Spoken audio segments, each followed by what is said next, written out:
Donc, bonjour à toutes et à tous. Bienvenue à ce webinaire sur la diversification et la transformation à la ferme. Donc, nous avons Naomi Barbosa et Damien Vermeiren qui vont nous parler de points de vue différents. Avec Naomi va nous présenter les services proposés par Diversiferm, les vademecum qui ont été publiés, etc. Tout du contenu pour soutenir la mise en place de la transformation. Et Damien Vermeiren de la ferme de Bousval qui va pouvoir nous parler de son expérience de diversification, accueil et transformation à la ferme. Naomi, ça te va si je te laisse la parole? Oui, parfait. Donc, moi, je me présente, je m'appelle Naomi Barbosa, je travaille chez Diversiferm depuis presque 3 ans et je travaille au pôle qualité hygiène et aussi à la coordination de Diversiferm. Donc, Diversiferm, c'est quoi? L'idée, c'est qu'on soit un guichet unique pour toutes vos questions en lien avec la transformation à la ferme ou transformation de produits agricoles wallons. Donc, on accompagne tant des agriculteurs qui veulent transformer leurs produits de la ferme que des artisans qui veulent valoriser les produits de la ferme d'à côté ou du maraîcher d'à côté. Donc, l'idée de Diversiferm, c'est qu'on a une variété de pôles différents pour essayer de répondre au mieux aux questions que vous auriez. On a le pôle d'accompagnement administratif et de commercialisation qui est représenté par Accueil Champêtre en Wallonie, qui va pouvoir vous aiguiller sur toutes les questions en lien avec les démarches administratives. Donc, c'est tout ce qui est en lien avec les permis. Ils peuvent vous aider aussi pour tout ce qui est calcul de prix et donc donner des formations, tout ce qui est en lien avec l'aménagement d'un magasin à la ferme, etc. Donc, ça, c'est vraiment eux qui gèrent cette partie-là. Puis, on a les deux pôles technologiques laitiers. On a un pôle technologique laitier qui est situé au Cara, qui s'occupe des provinces du Brabant wallon et du Hainaut, et le deuxième qui est celui du pôle laitier de l'EPAS, qui s'occupe des provinces de Liège, Namur et du Luxembourg, qui, eux, ont vraiment comme vocation de vous apprendre à faire du fromage, du beurre, de la glace, mais aussi pour les personnes qui transformeraient déjà, d'avoir un appui technologique en cas de problème ou juste envie de développer de nouvelles recettes. Ils peuvent aider tant sur le terrain que chez eux dans leurs ateliers qui sont tous les deux louables, et ils proposent les formations qui sont le gros de leur sujet. Ils proposent souvent des nouvelles formations, donc même pour des agriculteurs déjà installés, c'est intéressant parce qu'ils proposent par exemple des formations ici maintenant sur l'affinage aussi, donc ils essayent d'évoluer avec le temps. À Jean-Blou, on a un pôle d'accompagnement technologique, mais plus spécialisé sur les fruits et légumes et aussi tout ce qui est en lien avec la conservation. Donc, eux, ils aident sur tout ce qui est choix de matériel, des processus de fabrication. Ils font aussi des services technologiques qui sont obligatoires quand on a un autoclave, qui sont la validation de barème. Ils proposent plein de formations aussi sur tout ce qui est de la transformation. Donc, voilà. Et alors, le dernier pôle, c'est le pôle qualité hygiène, celui où moi je travaille. Et donc, ça, l'idée, c'est de d'aider les personnes qui nous contactent pour qu'ils soient en ordre avec tout ce qui est la législation en lien avec l'alimentaire. Donc, en général, c'est pour que le contrôle à ce cas se passe bien. Et donc, nous, on vient en amont, normalement. Donc, dès l'idée de développement d'un atelier de transformation, où on espère que ce n'est pas trop souvent le cas, mais des fois, on doit venir en aval quand l'ASCA est déjà passé et qu'il s'est rendu compte qu'il y avait des problèmes. Et donc, on essaye de venir aider l'agriculteur ou le transformateur avant le deuxième recontrôle pour pas qu'il y ait de problème par la suite. Donc, on a plusieurs services disponibles. On a un gros service qui est l'accompagnement où on vous aide à rédiger tout ce qui est en système d'autocontrôle, donc c'est tous les documents qu'il faut avoir en cas de contrôle AFCA. On fait aussi du conseil d'infrastructure et des formations. On corrige aussi les étiquettes, donc tout ça, on va un peu en reparler par la suite ici.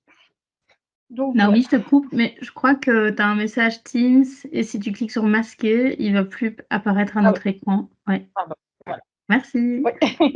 Donc, voilà. Donc, juste la slide d'avant. OK. C'est moi qui... Ouais. Voilà, je reprends. Donc, ici, ce dont on va parler, c'est en fait l'idée de Diversiferm, c'est que les produits qui sont mis sur le marché wallon et d'origine wallonne respectent des critères de qualité. Donc, la qualité, comment on la définit? On utilise souvent la règle des 4 S. Donc, c'est un produit de qualité doit répondre aux attentes du consommateur, donc au niveau de la qualité organoleptique et leur plaire. Il faut qu'il y ait un service aussi. Si on est trop cher ou qu'il n'est pas bien présenté, ça joue aussi dedans. Il y a l'aspect de la santé. Est-ce qu'il est bon ou mauvais pour la santé? Et alors, celui sur lequel Diversiferm et surtout le pôle qualité et hygiène est surtout impliqué, c'est l'aspect qualité sanitaire. Donc, nous, notre idée, et c'est pour ça qu'on est subventionné par la région wallonne, c'est qu'on ait des produits wallons sur le marché, mais qui ne posent pas de problème réel pour la santé des consommateurs. Donc, voilà. Le point le plus important quand on veut commencer à diversifier ou qu'on diversifie, à savoir, c'est que dès qu'on vend un produit, en fait, on en est responsable. Donc, je vais produire ou vendre un produit, il faut respecter des obligations pour garantir la sécurité. Et ces obligations, elles viennent de où? Elles viennent des lois. Il y a des lois européennes, belges ou wallonnes. Yep. Donc, comment c'est organisé? On a ce qu'on appelle le paquet hygiène. Donc, on a une base légale qui est un règlement européen qui est arrivé en 2002. Donc, c'est après toutes les crises à répétition, vache folle, dioxine, etc. Et donc, ça, c'est commun à tous les pays de l'Union européenne. Et après, ce que l'Union a permis, c'est que chaque pays puisse avoir des sous-règlements à ce règlement qui soient plus stricts ou légèrement variables. Et donc, on a aussi des arrêtés royaux qui viennent appuyer ou pas ces règlements européens pour des règles belges. Et alors, en Belgique, il y a aussi des fois des arrêtés ministériaux wallons pour la Wallonie qui viennent en plus mettre des règles strictes. Ce qui est important à savoir aussi, c'est qu'il y a l'aspect produit fermier est réglementé en Belgique via un arrêté royal. Donc, on ne peut pas appeler n'importe quoi des produits fermiers. Il y a vraiment un lien avec une ferme. Et donc, ça, c'est important à savoir pour les agriculteurs et c'est important pour la valorisation. Donc, ça, c'est un peu le scope de ce qu'on va voir. On peut le voir, normalement, c'est une formation qu'on donne en 3 heures. Ici, on va le résumer en 30 à 45 minutes. Donc, c'est vraiment un peu l'arbre de ce qu'on va voir. Et l'idée, c'est de voir un peu tout ce qui est les obligations liées à l'hygiène alimentaire et ce qu'il faut savoir avant de se lancer en transformation. Ce qu'on va commencer, c'est l'infrastructure. Donc, si jamais on veut transformer des denrées, soit vous avez les vaches et vous avez déjà la laiterie, mais il faut aussi un atelier pour pouvoir produire le fromage. Mais en fait, peu importe le type de transformation que vous allez avoir, les règles de base sont les mêmes. Donc, ici, c'est une photo d'un atelier qui convient pour toute transformation alimentaire.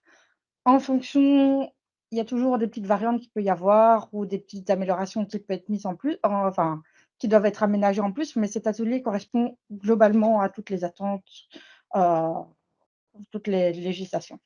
Donc, ce qu'il faut savoir dans un atelier, c'est qu'il faut qu'il y ait suffisamment de lumière. Donc, ça, c'est pour ça qu'on a à chaque fois des petits numéros.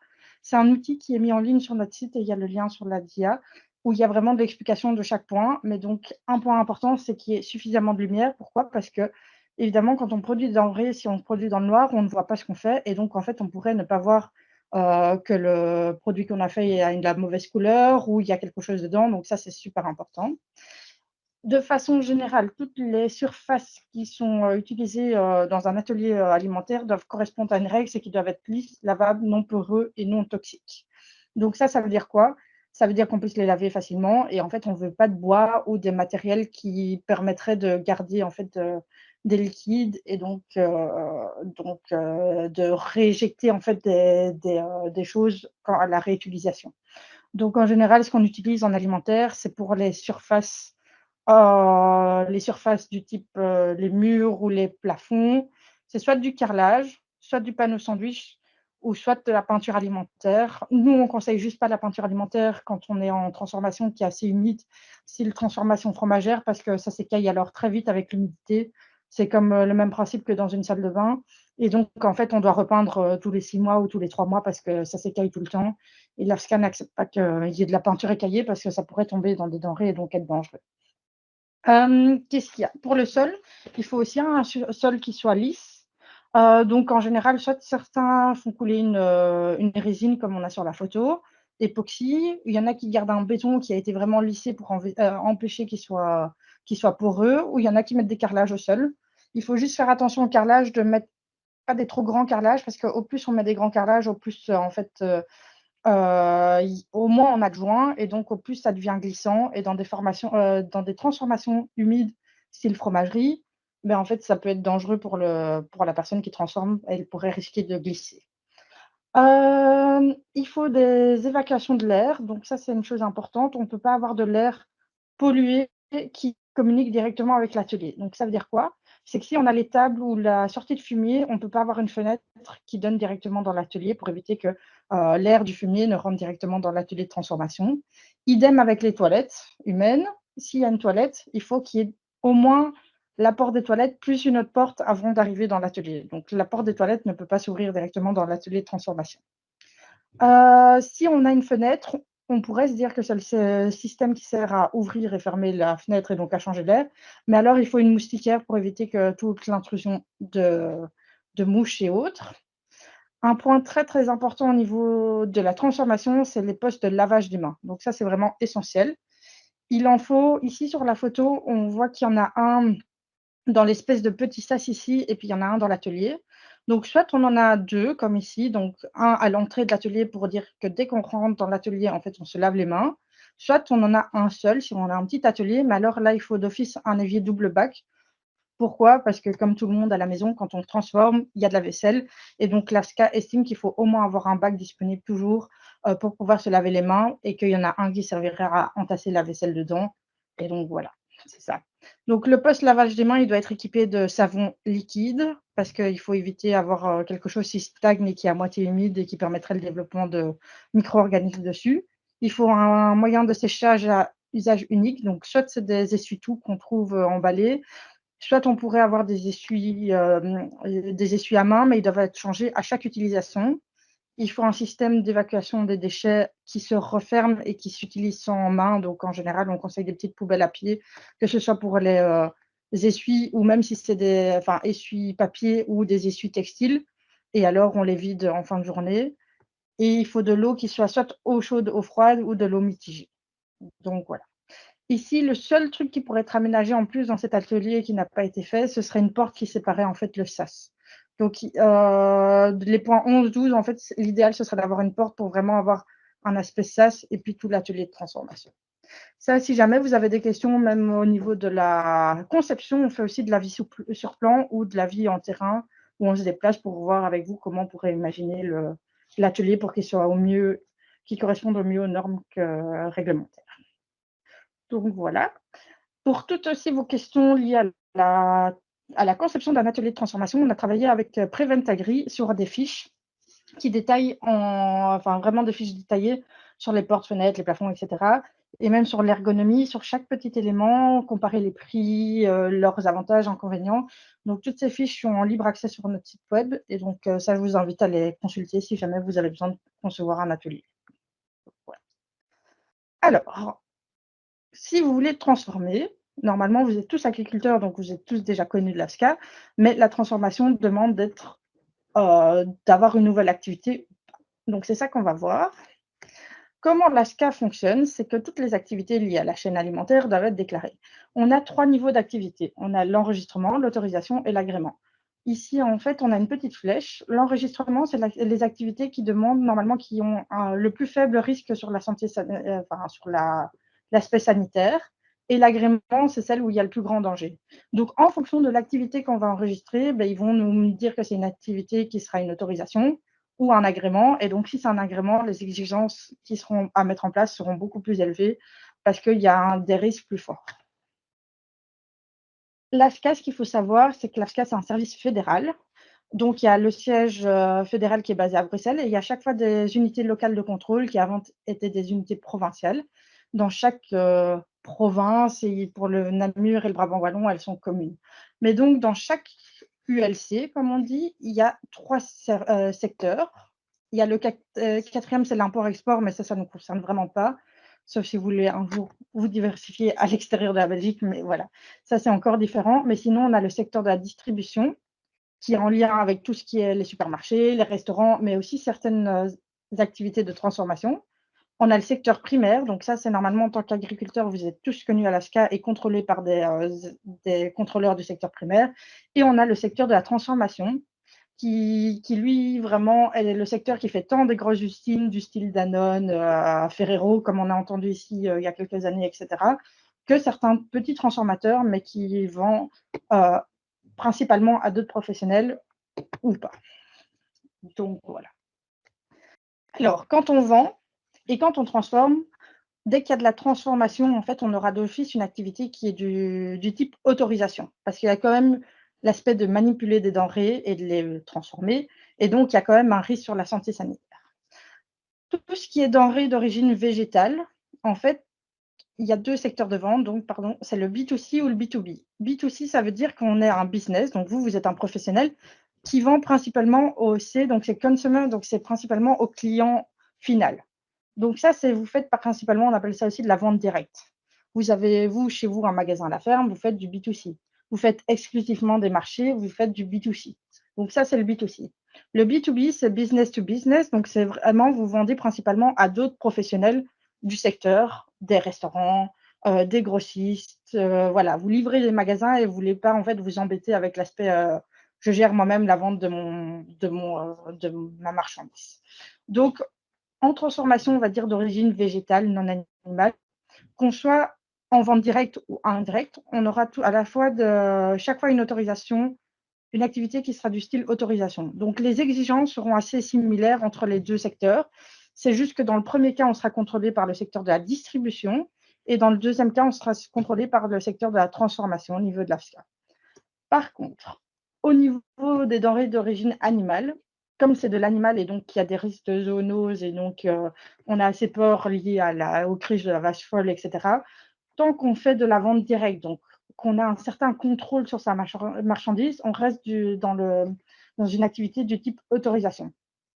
Par contre, si vous voulez vendre après tout via des restaurants ou tout via des grossistes, etc., et donc en fait que vous ajoutez des intervenants entre vous, le producteur, et la personne finale qui va manger, on augmente le risque en fait le risque sanitaire et on augmente en fait le contrôle sur la marchandise. Et donc là, on passe en agrément.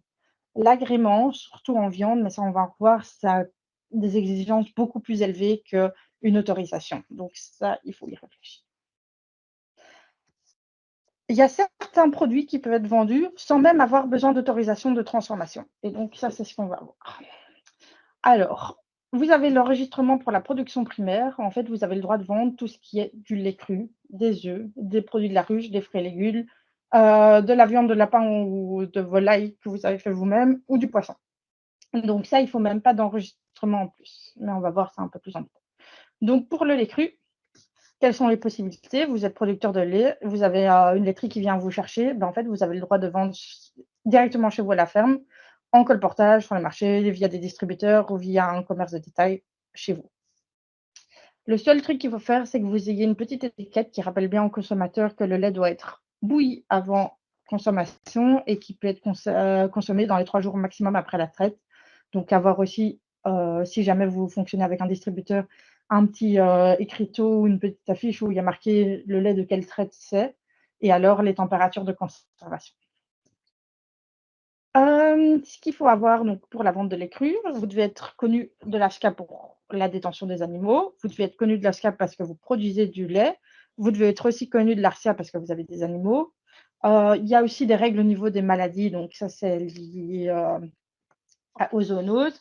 Et alors pour les ovins et les caprins, l'ASCA vient soit vous livrer en fait à des laiteries, donc ça c'est les laiteries qui s'en occupent, soit souvent comme c'est pas le cas parce que c'est des trop petits volumes, vous n'avez pas assez de volume, vous vous transformez, vous utilisez ou vous vendez vous-même tout le lait. En fait, l'ASCA vient tous les 3 mois faire des prélèvements de lait pour vérifier la fièvre Q.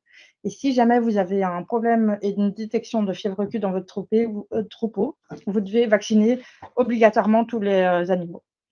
Donc ça, c'est le truc à faire. Et tant que vous ne les avez pas vaccinés, vous n'avez plus le droit de vendre le lait cru. Au niveau de la transformation, vous les transformez, vous avez une ferme. Donc il y a d'autres cas si vous n'êtes pas fermier, mais comme ici on est dans les cités où vous êtes des agriculteurs, on n'a repris que cela. Donc soit vous voulez une autorisation, donc ce qui vous permet de vendre exclusivement vous-même à la ferme ou via des marchés ou via votre site web, etc. L'AFSCA laisse toujours une tolérance de maximum 30% du chiffre d'affaires de la transformation qui peut être vendu à d'autres professionnels, à condition que ces professionnels ne soient pas soit des commerces de détail. Donc, des commerces de détail, c'est quoi? C'est un boucher, c'est un restaurant. En fait, le commerce de détail, c'est quelqu'un qui va vendre lui-même directement au consommateur final. Donc, c'est vraiment l'idée, quand on est en B2C, c'est de pouvoir vendre quand même un petit peu à d'autres professionnels, à condition qu'il n'y ait qu'un seul intervenant entre vous, le producteur, ce professionnel et le consommateur final. Donc, c'est vraiment avoir une chaîne de distribution la plus courte possible, d'où la vente directe. Et donc là, vous aurez le droit de vendre quand même à d'autres magasins. Donc, je suis une ferme, je veux vendre, j'ai une épicerie dans mon village qui veut avoir mes fromages. Ben, j'ai le droit pour maximum 30 de mon chiffre d'affaires, à condition qu'elle ne soit pas située à plus de 80 ou 200 kilomètres de ma ferme. Donc ça, c'est la petite différence. Et alors, si jamais vous voulez livrer sans restriction et produire sans restriction, alors il faut avoir un agrément qui s'appelle l'agrément établissement laitier.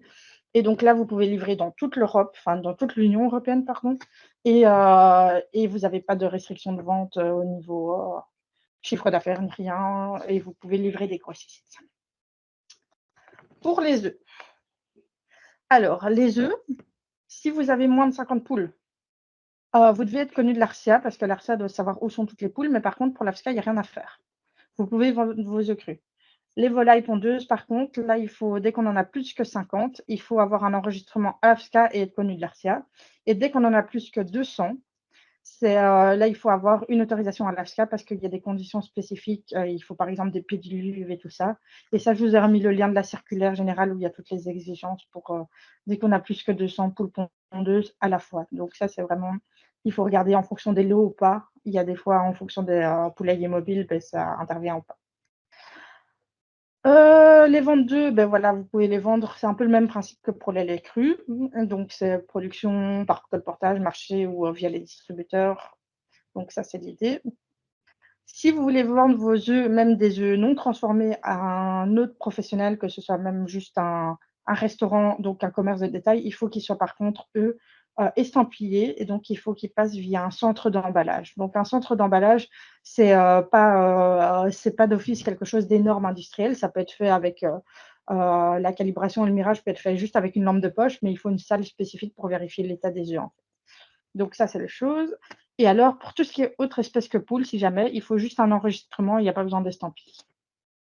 Donc voilà. Le miel est produit de la ruche. Donc le miel, dès qu'on a une ruche, il faut être connu de l'AFSCA. Ça, c'est le principe, c'est dès le début, il faut être connu. Et après, en fonction de si vous vendez votre miel juste allez, en B2C ou en B2B, mais assez proche, vous n'avez pas besoin d'autres autorisations. Par contre, dès qu'on vend plus loin, ben alors là, il y a besoin d'autorisation supplémentaire au niveau de l'AFSCA. Les fruits et légumes. Les fruits et légumes, on a le droit de vendre une partie des fruits et légumes sans être connu, et même de produire des fruits et légumes sans être connu de l'AFSCA. Donc, on a le droit de faire tout ce qui est légumineuse, pas légumineuse, produits racines du style patate sur des surfaces de moins de 50 arts sans être seulement connu de l'AFSCA. Tout ce qui est fruits haute tige, c'est 25 arts, ou tout ce qui est maraîchage, c'est moins de 10 arts.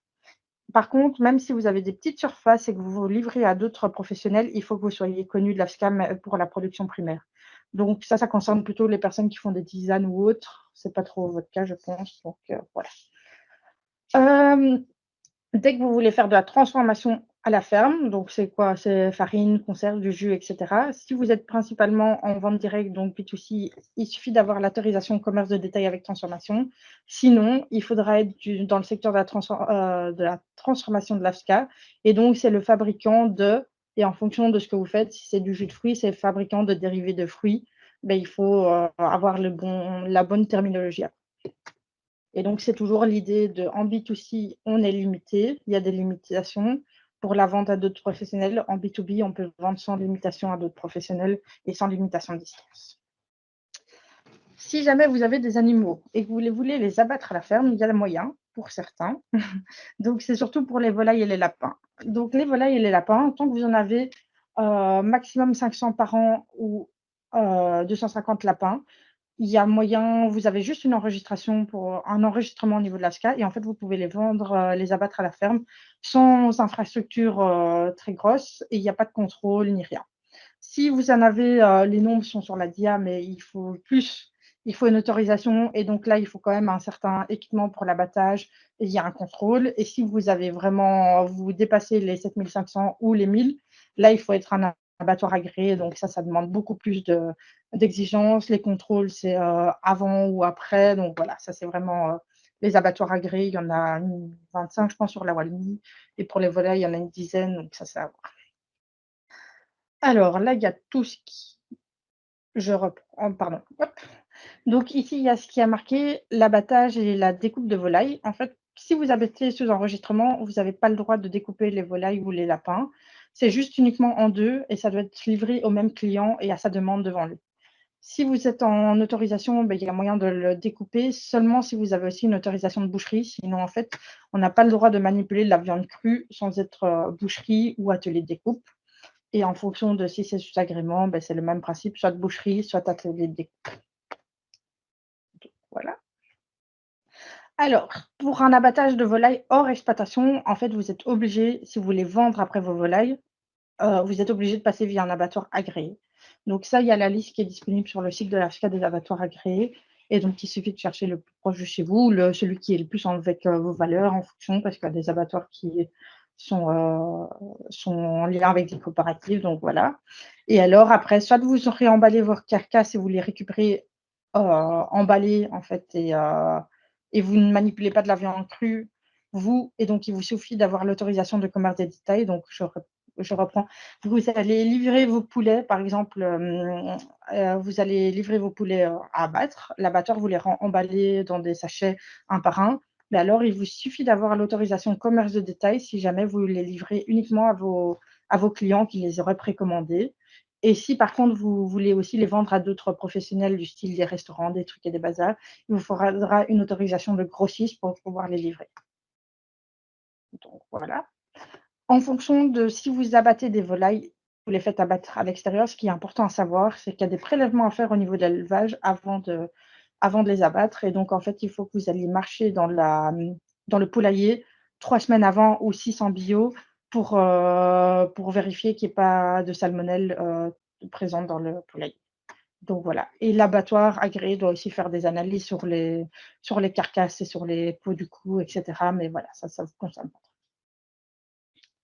Pour les ongulés, les possibilités d'abattage, en tout cas à la ferme, il y en a pas encore. Ça, c'est, en train d'évoluer. Il y a des travaux de recherche qui sont faits par l'université de Liège, mais pour le moment, il y en a pas.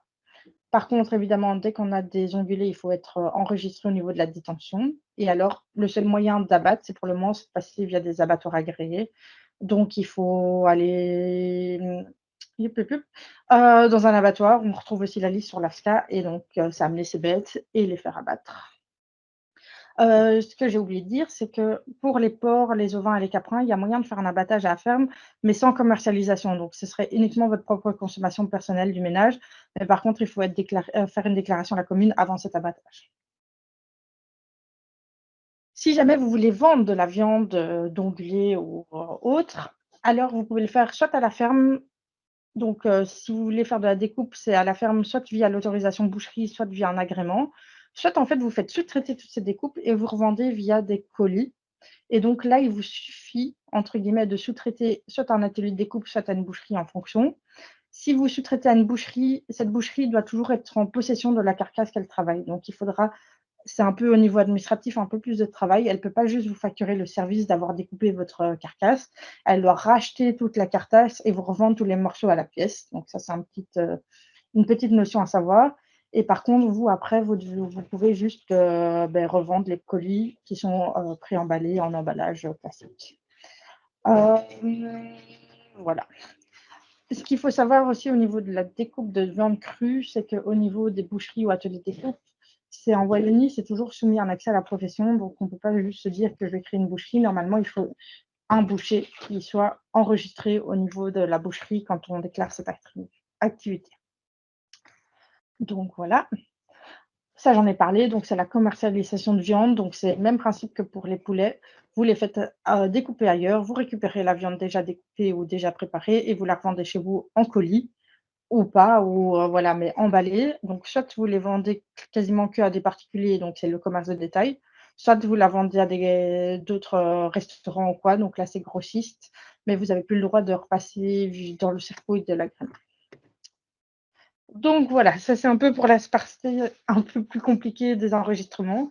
Si jamais en fait vous voulez commencer une nouvelle activité ou même vous avez une activité, vous n'êtes pas sûr, Le plus facile et ce qu'on a souvent, c'est des personnes qui nous appellent juste et alors nous, on les aide à remplir le document et à trouver la bonne activité et si même nous, on hésite entre 2, des fois, c'est nous qui prenons le téléphone et qui contactons l'AFSCA à la place des producteurs pour demander ce que l'AFSCA pense et avoir la bonne si on n'est pas sûr de nous. Mais voilà, on a quand même l'habitude de le faire souvent, donc on sait on sait les choisir. Les bonnes pratiques d'hygiène. Donc ça, je ne vais pas aller en détail et détailler toutes les bonnes pratiques d'hygiène, mais qu'est-ce que c'est? En fait, c'est tout ce qu'il faut mettre en place dans l'atelier de transformation pour garantir un certain niveau d'hygiène. Donc c'est vraiment, on les appelle soit donc les BPH, soit les préalables. C'est vraiment toute la base à savoir avant de transformer et ça vaut pour toutes les transformations alimentaires pour éviter tous les problèmes. Donc c'est quoi? C'est avoir une hygiène du personnel, donc le personnel qui se lave les mains quand il arrive, qu'on n'ait pas de rats ou de souris dans les ateliers, qu'il y ait un contrôle de la réception. Donc, si vous devez recevoir des ingrédients frais, vérifiez qu'ils soient bien frais et qu'ils ne soient pas à 35 degrés alors qu'ils sont censés être à 7 degrés. Donc, les conditions de transport, le nettoyage et la désinfection, la qualité de l'eau, le flux, les méthodes de travail, le respect de la chaîne du froid et la gestion des déchets. Donc ça, si vous avez vraiment des questions, on a des formations spécifiques, on voit ça en détail pendant 3 heures, qu'on organise quand même régulièrement. Sinon, voilà, il y a plein de documents en ligne, chez nous ou ailleurs qui sont très complets, qui donnent, des bonnes informations là-dessus. L'étude HACCP et la maîtrise des procédés, analyse des produits. Donc qu'est-ce que c'est? C'est depuis les règlements européens, donc dans les début des années 2000, en fait, chaque, acteur de la chaîne alimentaire doit avoir un système d'autocontrôle. Donc l'autocontrôle, il a sa définition ici, c'est l'ensemble des mesures prises par l'opérateur pour faire en sorte que les produits, à toute étape de la production et de la transformation, de la distribution et dont il est en charge de la gestion, répondent aux principes réglementaires en matière de sécurité, traçabilité et qualité. Donc en fait, le système d'autocontrôle, c'est ce que l'AFSCA va venir vérifier lors de ses contrôles. Et en fait, c'est vraiment avoir des documents numériques ou papier. Souvent, c'est papier, mais ça peut être numérique. Donc, c'est sur vos lecteurs, enfin, votre serveur local, mais qui vous permettent en fait et qui expliquent votre manière de travailler et qui permettent à ASCA de vérifier que vous avez une connaissance de comment réagir si jamais j'ai mon frigo qui a arrêté de fonctionner pendant 24 heures, mais comment réagir? Ça veut dire qu'il faut que je puisse jeter tous mes denrées et enregistrer que j'ai bien jeté tout parce qu'il y a eu les températures qui sont trop remontées. Donc, c'est vraiment connaître tous les dangers qui pourraient arriver et savoir comment réagir. Et donc, ça, c'est ce que l'AFSCA vérifie. Donc, nous, c'est le principal service qu'on propose au pôle qualité hygiène, c'est d'accompagner les producteurs dans la mise en place de ce système, parce que c'est quand même un document assez gros. Il ne faut pas oublier de le remettre à jour. Il faut aussi faire attention pour les produits à tout ce qui est fiche produit, donc c'est la fiche détaillée de ce qu'il y a dedans, où il faut aussi mettre en évidence les allergènes. Donc ça, on va en reparler un petit peu, mais ça, c'est super important. C'est un danger chimique, mais qui est très important. Parce que si vous ne déclarez pas un allergène, par exemple de cacahuètes et qu'il y a quelqu'un qui en mange et qui est allergique aux cacahuètes, ça peut faire une crise assez grave. Donc c'est important d'être sûr, de ce qu'on met dedans et d'informer le consommateur sur les allergènes présents ou pas. Donc voilà. Les informations clients et étiquetage. Donc ce qu'il faut savoir, c'est qu'il y a de nouveau un règlement européen, on l'appelle l'INCO, donc l'information pour le consommateur, qui est en place et donc ce règlement, en fait, il est, valable pour tout ce qui est, donc il donne toutes les normes et les règles pour les étiquetages sur les denrées. Mais aussi, ce qu'il ne faut pas oublier, c'est dès qu'on vend des denrées sur internet, en fait, il faut respecter ces mêmes règles. Donc normalement, vous avez un magasin en ligne, vous devez avoir la liste des ingrédients qui soit disponible en ligne. Voilà, tout ça, c'est repris dans le règlement, ce qu'il faut mettre, quelle taille de police, il y a une police minimale parce qu'on ne peut pas écrire en trop petit non plus. Donc tout ça est repris dans ce règlement. Si vous n'avez pas le courage de le lire, on a été gentil, on a fait un petit outil qui a été juste remis à jour l'été dernier et qui s'appelle le tatouage sur ton étiquette, où on reprend toutes les règles d'étiquetage et on reprend aussi plein d'exemples d'étiquettes en fonction des produits, d'étiquettes complètes ou pas. Si jamais je vends chez moi ou je ne vends pas chez moi, qu'est-ce qu'il faut ou qu'est-ce qu'il ne faut pas. Donc il y a des petites variantes et il y a tout ça qui sont repris dans ce document-là, qui est disponible en ligne gratuitement.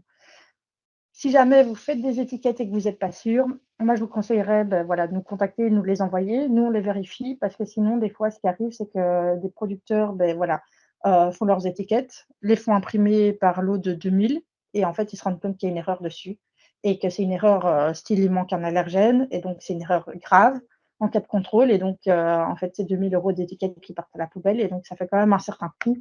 Donc voilà, ça, c'est un truc, vous pouvez juste nous les envoyer par mail et nous, on les corrige. Il faut quand même prévoir, si vous en avez besoin pour le lendemain, ça c'est on a quand même beaucoup de demandes, donc on ne sait pas le faire, du jour au lendemain. Prévoyez au moins 1 semaine ou 2 semaines avant de voir les imprimer pour nous les envoyer. Donc voilà. Au niveau du reste de ce qui est, important à savoir, c'est qu'il y a traçabilité et notification. Ah, on les a pas mis ici, mais que donc la traçabilité, c'est juste, comme pour le secteur primaire et l'agriculture classique, c'est pouvoir avoir une trace de ce qui rentre et ce qui sort de la ferme et des produits transformés. Et la notification, c'est en fait la règle de pouvoir prévenir l'AFSCA dès que vous mettez sur le marché une denrée qui pourrait être, dangereuse pour, l'environnement, donc la santé animale, végétale ou les humains. Donc voilà, ça c'est même pour l'agriculture classique, ça concerne tout le monde. Donc ça, c'est des choses à savoir. Tout en fait, les petits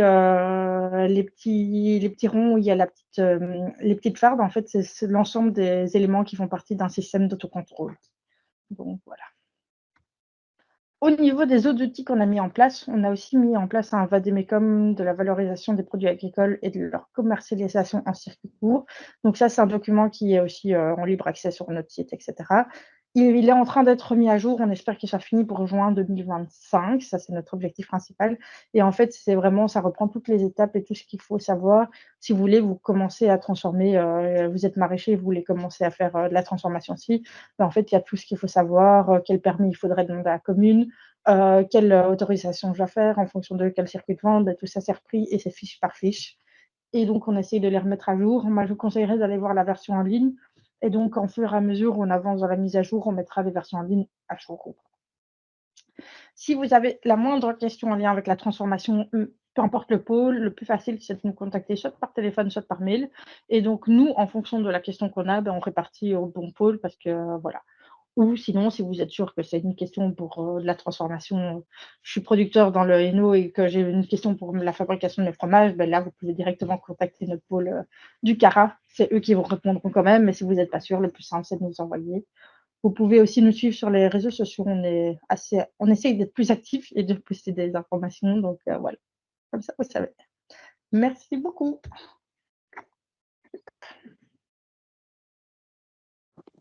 Voilà. Super, merci beaucoup. Pour toute cette vaste présentation. C'est vrai que c'est à la fois très technique et à la fois hyper important et porteur de conséquences, quoi. Tout bien allergène sur tes étiquettes. C'est un peu le problème, ouais. Enfin, le problème ou l'avantage, c'est qu'il y a beaucoup de choses à voir. Après, c'est pour ça qu'on existe, que notre structure a été mise en place qui est en 2006 officiellement. Bah, c'est pour vraiment essayer d'aider que les producteurs et les agriculteurs qui se lancent soient le plus en ordre et aient le moins de problèmes et qu'on ne puisse pas dire à un moment que ah ben non, tous les produits wallons, ils sont de mauvaise qualité. Non, justement, on a quand même l'avantage et on voit qu'au fur et à mesure des années, il y a, par exemple, pour les produits laitiers, il y a des analyses microbiologiques qui doivent être faites tous les 6 mois. On voit qu'il y a une amélioration au niveau des résultats et qu'il y a vraiment des bonnes choses et des bonnes tendances qui arrivent. Et donc ça, je pense que c'est à souligner. Et je pensais pas non plus que tout s'était vraiment mis en place effectivement au début des années 2000 suite aux différents scandales sanitaires qui ont eu lieu. Donc ça veut dire quoi? Avant, il y avait c'est peut-être, je sais pas si tu as la Avant, les réponse, contrôles mais c'était fait, il me semble, on a notre mémoire notre mémoire pour ça, c'est Sybille, ma collègue, qui elle travaille dans notre structure qui était avant le cellule qualité fermier, mais depuis le début des années 2000. Et il me semble que de mémoire, elle disait que c'était des organismes provinciaux ou régionaux qui faisaient des contrôles, mais c'était pas des vétérinaires fédéraux comme ça. Et donc, en fait, ce qui s'est passé, c'est qu'apparemment, il y avait trop de copinage. Et donc voilà, ils ont dû mettre un peu de fédéral et des règles plus strictes. Et voilà. Et parfois, on paye les pots cassés dans un autre extrême. Enfin bon, voilà, c'est pas évident. Après, voilà, les contrôleurs ASCA, on peut dire ce qu'ils veulent. C'est comme un policier, il y en a des bons, il y en a des mauvais. Nous, c'est ce qu'on conseille et ça, c'est vraiment le message que moi, j'ai envie de dire quand on fait des contrôles, c'est de les accueillir normalement et sympathiquement. Et puis après, oui, s'ils se comportent mal, il y a des structures qui sont mises en place, même à l'ASCA. Il y a une structure de médiation si jamais le contrôleur est complètement en but de sa personne ou qu'il est en dehors de ses droits. Et il ne faut pas hésiter à les contrôler, les contacter si jamais vous avez constaté que le contrôleur, il fait que ce soit peu importe le domaine, donc même en agriculture, s'il a fait quelque chose, il n'avait pas le droit, il est rentré par exemple dans l'étable, on m'a déjà dit, où le fermier n'avait pas donné son accord ou n'était pas là, il est rentré dans l'étable pour contrôler des animaux sans même le fermier, alors que ça pourrait être dangereux. Ben, en fait, là, c'est quand même tant dangereux pour sa santé à lui, au contrôleur, que pour les bêtes. Ben, en fait, là, vous pouvez prévenir l'AFSCA. Et donc, ça, c'est la cellule de médiation, il ne faut pas hésiter à les contacter, ils sont là pour ça. Oui, je ne savais pas que ça existait. Nickel. Merci. On espère toujours que ça se passe bien, mais voilà. Bien Oui, sûr. non, c'est pas encore très connu, mais souvent, nous, les producteurs nous disent ils n'osent pas contacter l'AFSCA parce que quand il y a eu des problèmes en cas de représailles, ils ont peur. Par contre, voilà, la cellule de médiation est vraiment là pour ça. C'est une cellule spécifique qui est propre à Bruxelles, donc pas liée aux ULC. Donc, c'est vraiment l'idée, c'est d'avoir aussi, et ils ouvrent des espèces d'enquêtes internes pour essayer de vérifier si c'est vrai ou pas. Et donc, voilà. Merci. Et du coup, on va passer au deuxième intervenant, Damien Vermeeren. Est-ce que vous pouvez vous présenter un peu l'histoire de la ferme, comment vous en êtes arrivé à contacter Diversiferm, etc. Et donc, voilà, Damien, j'ai repris la ferme maintenant il y a 12 ans. J'ai fait juste mon parcours un peu scolaire. Donc, j'ai fait les écoles générales. Après, j'ai fait un gradué en agronomie parce que je rêvais de faire la ferme. Et puis, même mes parents n'étaient pas l'âge à la pension et ne souhaitaient pas spécialement que je reprenne. Puis après, j'ai fait ingénieur en électromécanique à l'ECAM à Saint-Gilles en me disant que j'allais faire la ferme en complémentaire. Là, l'objectif, c'était uniquement les bêtes et les terres. Et après, je travaillerai à l'extérieur. Et quand j'ai eu fini, en fait, je me suis rendu compte que non, j'étais vraiment trop passionné par le milieu agricole. Et que si c'était pour le faire à moitié, ben, alors autant pas le faire. Parce que si c'était pour travailler à l'extérieur et puis compenser ce que je ne maîtriserais pas à la ferme par manque de temps ou autre, ça ne servait à rien. Et de plus, j'avais un bagage scolaire qui me permettait que si ça n'allait pas à la ferme, je n'aurais pas de problème à retourner dans le secteur, tandis que l'inverse, c'est quasi impossible. Une fois qu'on l'a quitté, on s'est libéré de certaines contraintes qui sont, enfin, pour moi, elles sont avantageuses quand on est dedans, mais une fois que, mais parce qu'on vit dedans, par exemple, vivre avec des bêtes, c'est tous les jours. Une fois qu'on a l'habitude et qu'on s'y est fait à cette vie-là, c'est pas trop un problème. Maintenant, si je serais parti à l'extérieur, puis je dis, bah, hop, je retourne à la ferme et je commence à traire et être lié tous les jours à la ferme, je suis pas sûr que ma famille l'aurait accepté. Donc voilà, donc après mes études scolaires, j'ai repris la ferme. Et alors là, j'ai eu la chance, c'est que mes parents sont la deuxième génération sur l'exploitation et eux faisaient déjà beaucoup tout ce qui était transformation. Donc, mon papa, il voulait éviter tout ce qui était schéma industriel. Donc, à la reprise de son exploitation, mon grand-père, c'était que des porcs à l'échelle industrielle. Il a tout arrêté. Il a acheté quelques vaches pour commencer la transformation du lait en beurre et en fromage. Puis après, ça, c'était dans les années 80. Un peu après ça, ils ont commencé à faire la culture de fraises. Et quand ils se sont retrouvés avec trop de fraises qui ne s'avaient pas écoulées, ils ont commencé à faire de la glace. Donc, on a continué la transformation du lait en glace. Et puis dans les années 90, là, il y a eu vraiment un gros changement parce que des propriétaires vendaient des terrains que mes parents ne savaient pas racheter. Et donc, on est redescendu vraiment jusqu'à 35 hectares de culture. Et là, ma maman a décidé en fait d'accueillir les écoles, fin des années 90, d'accueillir les écoles à la ferme, donc de créer l'activité pédagogique à la ferme. Et après, voilà, toute la transformation et les activités pédagogiques ont permis de stabiliser la ferme et de pouvoir me permettre de la reprendre en 2012. Voilà. Moi, quand j'ai repris la ferme, j'ai un peu reciblé parce qu'on était trop diversifié. Donc, c'était bien la diversification parce que ça a permis de sauver la ferme. Mais par contre, on s'était trop étalé dans tous les sens. Et alors, on fait mal les choses en fait parce qu'on veut trop faire et puis on n'a plus le temps de faire ce qu'on fait bien. Et alors, comme je constate alentour de moi, beaucoup de fermes commencent à faire du maraîchage. Mais sur seule activité fraise, je l'ai arrêtée. Parce que en fait, c'est une activité qui se retrouve au mois de mai, mai-juin, au moment où on est sollicité pour les écoles et au moment où on doit aller au champ également. Même si on n'a pas trop, on doit y aller. Et donc, voilà, c'était tout qui se regroupait. Et donc, c'est une des premières activités que j'ai arrêtées. Et alors, c'est l'activité que j'ai arrêtée. mais on vend toujours des fraises, mais par l'intermédiaire d'un autre producteur. Parce qu'il n'y a rien à faire, la fraise est un produit d'appel aussi. Donc, pour le magasin La Ferme, c'est intéressant d'avoir des fraises parce que c'est très sollicité. Et même si ce n'est pas les nôtres, il y a des clients qui viennent chercher des fraises et en même temps, ils voient la diversité de produits qu'on a au magasin à offrir. Et alors, ça permet de faire du commerce. Voilà, ça c'est pour... voilà. Et mon épouse, oui, donc au tout début de l'exploitation, donc j'ai repris, donc c'est moi qui ai repris seul. Il y avait ma maman qui participait encore activement à la ferme et mon papa qui était plus pour la livraison de produits en magasin ou à des épiceries. Et alors, tout récemment, mon épouse a arrêté son boulot de pharmacienne pour revenir à la ferme parce qu'on a 3 enfants et donc ça permet de profiter d'une meilleure vie de famille. Et aussi, ça permet aussi de renouveler et d'avoir enfin, si je peux dire, le conflit de génération. Donc, quand je travaille avec ma maman, elle a ses habitudes, on garde ses habitudes parce que ça a toujours été comme ça. Et voilà, donc on essaie de créer une structure qui convient aux jeunes et aux plus âgés. Mais l'inconvénient, c'est qu'on n'évolue pas à sa manière. Et on est freiné parce que voilà, on veut pas blesser, on veut parfois faire autrement. Et c'est assez compliqué. Voilà, tant que c'était entre moi, je vais dire, et ma maman, ben, ça s'arrangeait, mais l'évolution était un peu limitée, je vais dire. Tandis que maintenant que mon épouse est revenue, ben, ça permet vraiment de dynamiser énormément la ferme et de pouvoir créer d'autres produits, de pouvoir mieux respecter les normes qu'on a parlé juste avant. Parce que voilà, ma maman elle a commencé à transformer dans les années 80. Il y a une grande évolution au niveau des contrôles.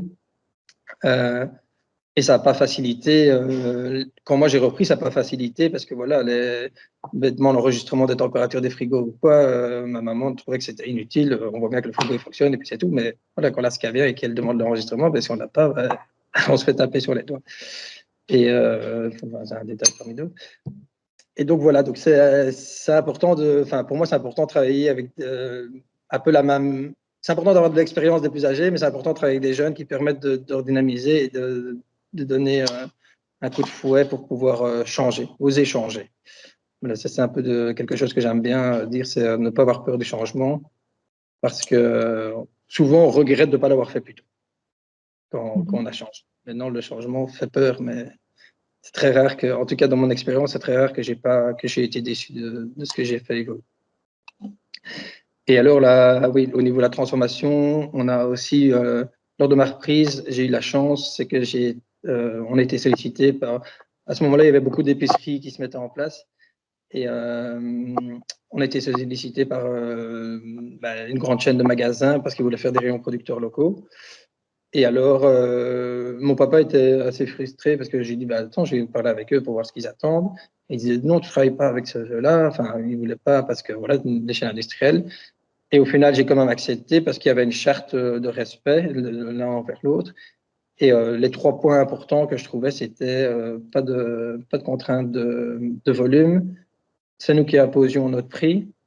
Eux mettent le prix qu'ils veulent en magasin, on peut leur donner un conseil, mais en tout cas, ils ne nous imposent pas le prix d'achat de nos produits. Et il n'y avait pas d'invendu. Ça, c'est vraiment les 3 grands points que je trouve importants. Et donc, à eux à gérer leur stock. Si je ne sais pas livrer, je ne suis pas pénalisé. Et si j'ai plus envie de livrer parce que le prix ne me convient pas, s'ils ne veulent plus prendre mon produit parce qu'il est trop cher ou quoi, tant pis, je ne suis pas pénalisé. C'est comme ça, je trouve un autre moyen de commercialiser mon produit. Et maintenant, ça fait 10 ans que je travaille avec certaines grandes enseignes et d'autres épiceries par l'intermédiaire de Made in Beway. Donc, c'est une plateforme qui s'est mise en intermédiaire entre le producteur et les grandes surfaces, qui permet de gérer toute la logistique. Et voilà, ça fonctionne très bien et ça a vraiment permis de développer la ferme correctement. De rendre la ferme rentable, viable, rentable, on va dire. C'est même plus viable, c'était rentable. Que mes parents avaient réussi à tenir la ferme viable, que nous, on l'a obtenu rentable.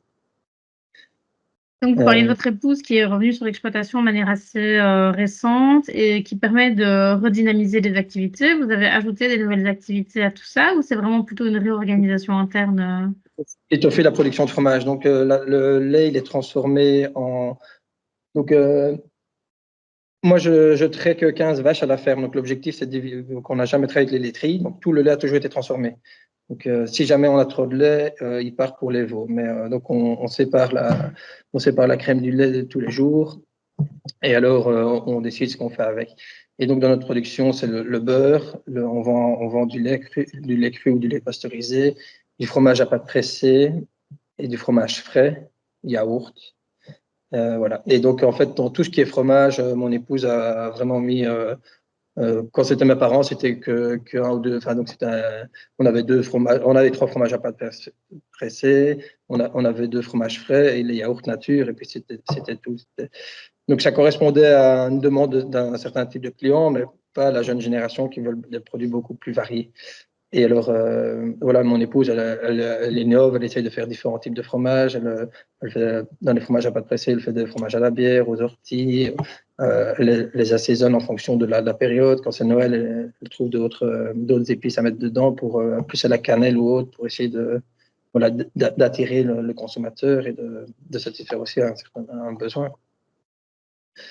Et voilà, et dans la transformation des glaces, elle fait aussi beaucoup tout ce qui est gâteau, des décorations de gâteaux pour différents événements. Voilà, ça va du baptême au mariage et enfin, pour n'importe quel événement. Et voilà, elle a fait des petites formations et ça lui plaît. Et voilà. Mais on a vraiment chacun son domaine aussi. Donc, mon épouse a repris vraiment le relais sur tout ce qui est.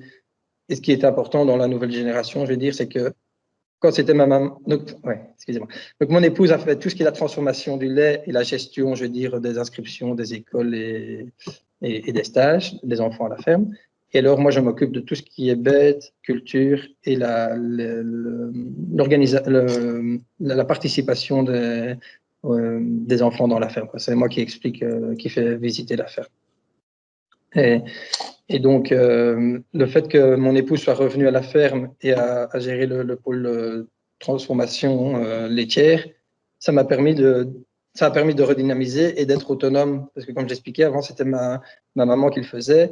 Mais comme avec les nouvelles contraintes et tout ça, ben, voilà, ça l'embêtait, je veux dire. Donc, elle faisait quand même à sa manière, comme elle voulait. Et moi, j'étais toujours mis un peu en porte-à-faux par rapport aux exigences demandées par l'AFSCA. Et que maintenant qu'elle est venue, voilà, c'est un point en moins pour moi parce que je peux me libérer de la contrainte. Est-ce que ma maman a bien fait ça? Est-ce qu'elle a bien nettoyé? Est-ce qu'elle a bien remis? Voilà. Donc, ça, voilà, c'était vraiment quelque chose d'important pour moi. Et elle a une satisfaction de son travail et de travailler pour elle-même et plus pour un patron. Et donc, vous avez aussi un magasin à la ferme, si j'entends bien. Là, donc, dans notre valorisation des produits laitiers, on a toujours eu un magasin à la ferme. Mon père lui faisait uniquement Enfin, il allait sur les marchés, donc les marchés dans la commune un peu plus loin, donc à Genappe, il y avait deux marchés, et il avait essayé de faire des marchés un peu plus loin, du côté d'Iguezé ou j'ai oublié le nom maintenant, du côté de Senef. Donc voilà, ça prenait beaucoup de temps, et le souci aussi, c'est que c'est fort dépendant du temps ponctuel qu'il fait. Enfin, quand il fait mauvais, les gens ne sont pas là, et si on n'est pas là, les habitués ils râlent. Et alors, et puis même, c'est un respect du client. Et il y a aussi que quand on est parti au marché, on n'est plus là sur le site de production ou avec les animaux, et donc on peut parfois rater des vélages ou autre parce qu'on a dû s'absenter. Donc ça, j'ai voulu éviter, et je veux vraiment rester au maximum sur la ferme pour pouvoir gérer l'ensemble de l'exploitation. Et donc, nous, on a le magasin à la ferme, et alors, comme expliqué, on travaille avec Made in Bayway, donc une ASBL qui s'est mise en place pour pouvoir, qui a été montée qui a été subventionnée par la province du Brabant Wallon, et c'est pour aider les producteurs à mettre leurs produits sur le marché et à régler tout ce qui est problème logistique, donc le transport, la facturation et autres. Ça a vraiment été un point très important. Parce que, au tout début, quand on a commencé à travailler avec ces magasins-là, j'ai commencé avec 3 magasins. Ça me prenait presque la journée du vendredi. J'avais consacré le vendredi pour les livraisons. Ça me prenait presque la journée. Et parfois, on allait il y a des semaines où c'était pour des toutes petites commandes.